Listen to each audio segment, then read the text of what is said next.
Não basta a indicação por parte do presidente da República. É necessário ser sabatinado, arguído e sabatinado pelos membros do Senado e ter o voto favorável de 41 senadores. Hoje, na minha compreensão, no meu entendimento, acredito que o senhor André Mendonça não tem este número. Eu creio, é necessário que o nome a ser apresentado apresente para nós, principalmente, essa condição de ter notório saber jurídico e independência como membro do Supremo Tribunal Federal. Independência mínima na atuação como membro do Supremo Tribunal Federal. São esses critérios constitucionais que vai balizar o meu voto e o meu julgamento no Senado sobre o nome a ser indicado pelo presidente da República. Mas por que eu disse que eu recebi com preocupação, em que pese o fato de ter que reconhecer, e é importante que a gente faça isso, né, por princípio de inteligência, uma postura honesta, que ele tem uma formação jurídica sólida. Recebi com preocupação porque nenhum desses critérios de reputação ilibada e de conhecimento jurídico foi levado em consideração pelo presidente. O presidente está falando a respeito de um outro critério que ele introduziu dentro desse processo de escolha do ministro que vai ocupar a vaga do ainda decano da corte, né, o meu xará, Marco Aurélio Mello, e ele estabeleceu um novo critério: tem que ser um ministro terrivelmente evangélico. E isso traz preocupação para todo mundo, né? Nós nunca, pelo menos, soubemos que algo parecido motivou a indicação de qualquer que fosse o ministro para a mais alta corte constitucional do país.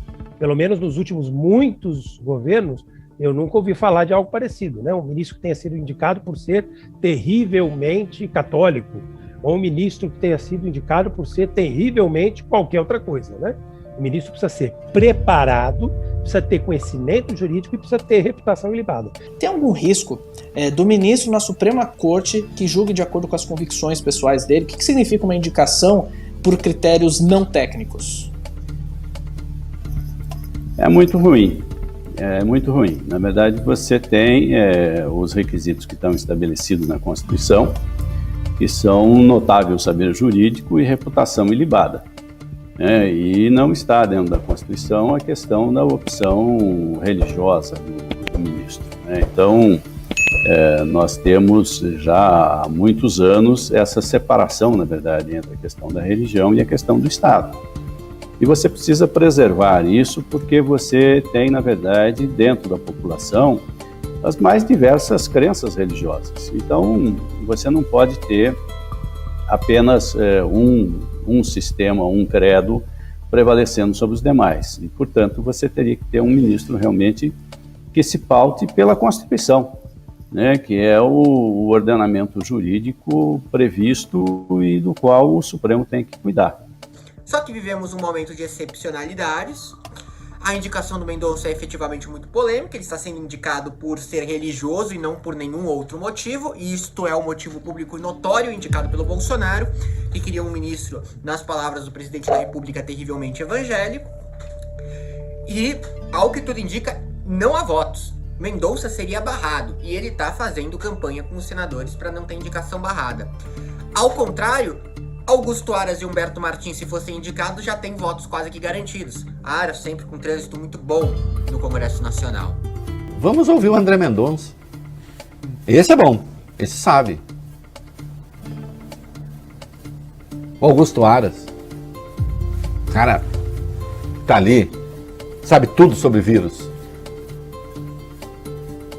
Nesta corrida vergonhosa por um lugar no Supremo, que nessas circunstâncias já nasce sob a sombra da desonra. Eu poderia ter entendido que Sua Excelência teria vindo agora para a tribuna do Supremo de uma viagem a Marte. E ele estava descolado de qualquer responsabilidade institucional com qualquer assunto no Brasil. Mas Sua Excelência foi verificar aqui, googar, como dizem aqui os mais jovens, e verifiquei que ele era ministro da Justiça até recentemente e que tinha responsabilidades institucionais, inclusive de propor medidas.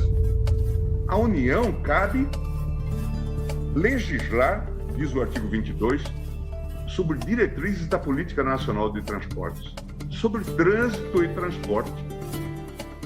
Veja, portanto, que me parece que está havendo aí um certo delírio nesse contexto geral. É preciso que cada um de nós assuma a sua responsabilidade. Eu, particularmente, tenho uma visão de que o ministro do Supremo deveria ser uma pessoa mais sênior, né? Eu sempre acho mais adequado indicar uma pessoa na casa dos 60 anos, por exemplo, porque como os ministros ficam ministros até os 75 anos, iniciando com 60 anos, são 15 anos de mandato, é um tempo bastante significativo. Tem um pouco de preocupação com ministros muito jovens. O presidente da CCJ, o ex-presidente do Senado, Davi Alcolumbre, disse aos quatro ventos que não apoia o nome de André Mendonça e que se Jair Bolsonaro insistir em indicá-lo, ele disse Alcolumbre a ministros do Supremo.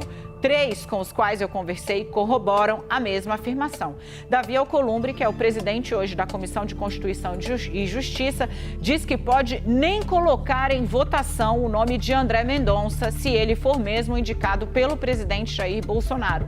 Indicação diferente da que foi de Cássio Nunes, esse sim, uma indicação apadrinhada por próceres do Centrão, o ministro tido como garantista, e que causou uma cisão profunda na base bolsonarista quando da sua indicação, e essa agora do André Mendonça, que era basicamente favas contadas, um aliado muito próximo ao presidente e que atende a uma base eleitoral importante, que é a base evangélica. Então, o presidente cumpre essa promessa de indicar um ministro terrivelmente evangélico e faz isso de olho no calendário eleitoral. Meus colegas têm razão quando dizem que o André Mendonça tem um bom trânsito entre ministros do Supremo Tribunal Federal, embora ele sofra alguma resistência no Senado, até por não criar muito, não cultivar muito essas pontes políticas.